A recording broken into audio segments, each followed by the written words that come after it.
check this place out. So this is the Turner house where we're gonna do the historic homes workshop. This is where we're gonna have, you know, our presenters centered around here and giving our lectures and our presentations about old house type stuff. And that's on Saturday. And then Sunday, we're gonna go through this house with all the windows and we're gonna get them back to work in order again, and we're gonna start working on just bringing it back to life, and that's what everybody's gonna help with on Sunday. So let's go check this place out, huh? So this is Monica Drake. Hello. You know, my wonderful contact for the Turner house here at Heritage Village. Can you tell us a little bit more about Heritage Village and what it even is?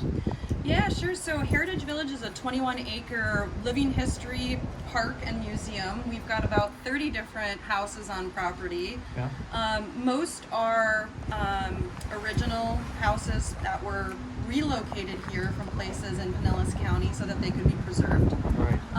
We have some replicas, and then we've got some of our other buildings on site, structures, mainly our windmill and our water tank and little outhouses and things like that to give it a little flair. Right on. And the Turner house, which is where we're standing right now, is a part of that, right? That's correct. How did the Turner house come to be here? So the Turner house was bequeathed to the to Pinellas County Heritage Village back in 2015. Yeah. And it was taken up from a location in Clearwater. It was owned by the Turner family, who lived in it continuously since 1915. So it was built by Alfred Turner, and then it went into the possession of his daughter.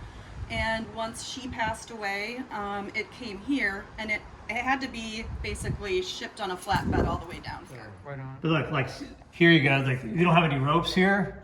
I guess you got an old rope right here. One of the first things that we're gonna do is we're gonna go through and we're gonna change out all the ropes to get them back to work in order.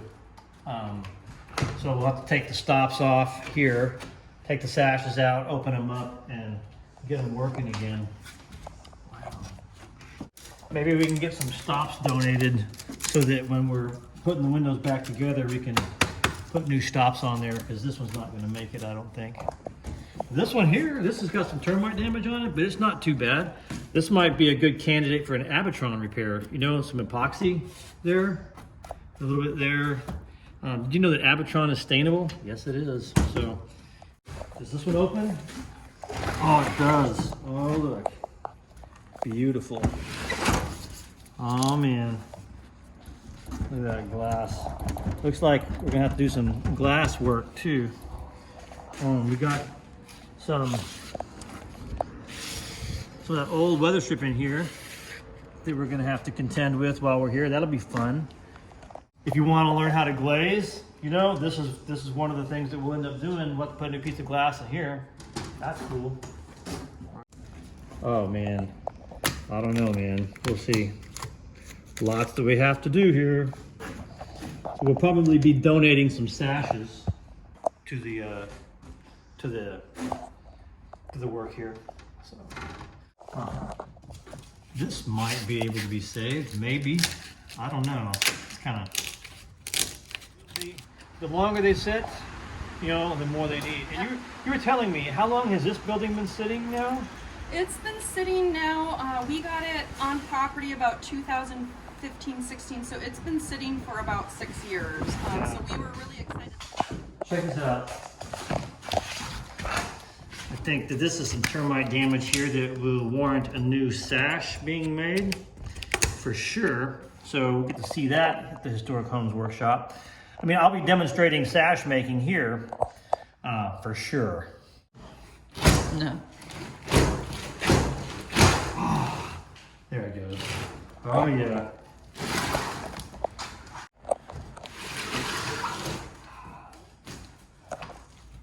There we go. There you stay locked. Cool. Yeah, I love this place. Right on. So what's the goal with this building? The building is going to be reopened to the public at some point, and we do have a different education and exhibit budget. So once we are done restoring the building, we'll go in and we'll develop the exhibit for it. Right on. So check out these old screens, man. These screens used to like, they would slide up and down. Whew, I guess, like that. Huh. You can see all the old glazing's falling out. Look, this has got to be reglazed. Look at this. This would be part of the workshop on Sunday for sure. This one can still be saved, it looks like. So somebody's reglazed this one at some point. See that white glazing there? I mean, it's old, but they reglazed it, but they never painted it. So that's what we're gonna do. We'll have to sand these down and reprime them and paint them and stuff like that. It'll be nice. Right. So our job here then with the Historic Homes Workshop is to bring the windows back to the way that they were when the owners would have been using them, right? And so that can be a part of the museum too, right? Absolutely, yeah. And as you well know, in any of our restoration projects, we try to be as faithful to the original materials and the methods that went into building it. So, you know, we would hate to have to put Home Depot windows on an historic house. Like, that is a no-no. So check it out, Corbin. It's an old pharmacy. I think this used to be the kitchen here. It doesn't work right now. That's cool. But look at this. Also, what do you think this was? Is this an old pantry? It's a very small old pantry. What kind of jars used to be in here? I don't know. I think you could easily jar your head. Ooh, which you just did. Like that. When do you see this building opening to the public? A year? I would say that with the construction and the exhibit, I'm thinking probably 2 years. And in 2026, which is about 4 years, Heritage Village is going to have its 50th anniversary. Wow. So by that time, when we're really showcasing Heritage Village during that celebration, it should be open and viewable by the public. Let's check this out, Corbin. Let's see if we can go up here. I don't think we'll get good lighting up Oh, dude, look at this. here. Oh, it's cool. Dude, this is awesome. I love it. Look at this place, man. Huh. Well, that one might open. Come on, baby. Oh! Oh, man. Feel that breeze come through? Felt good. Well, that's what windows are for. Right. And how many people are on staff here? 5. 5? Yes. We need a lot of help. We do. We need a lot of help. But that's why we're so glad to have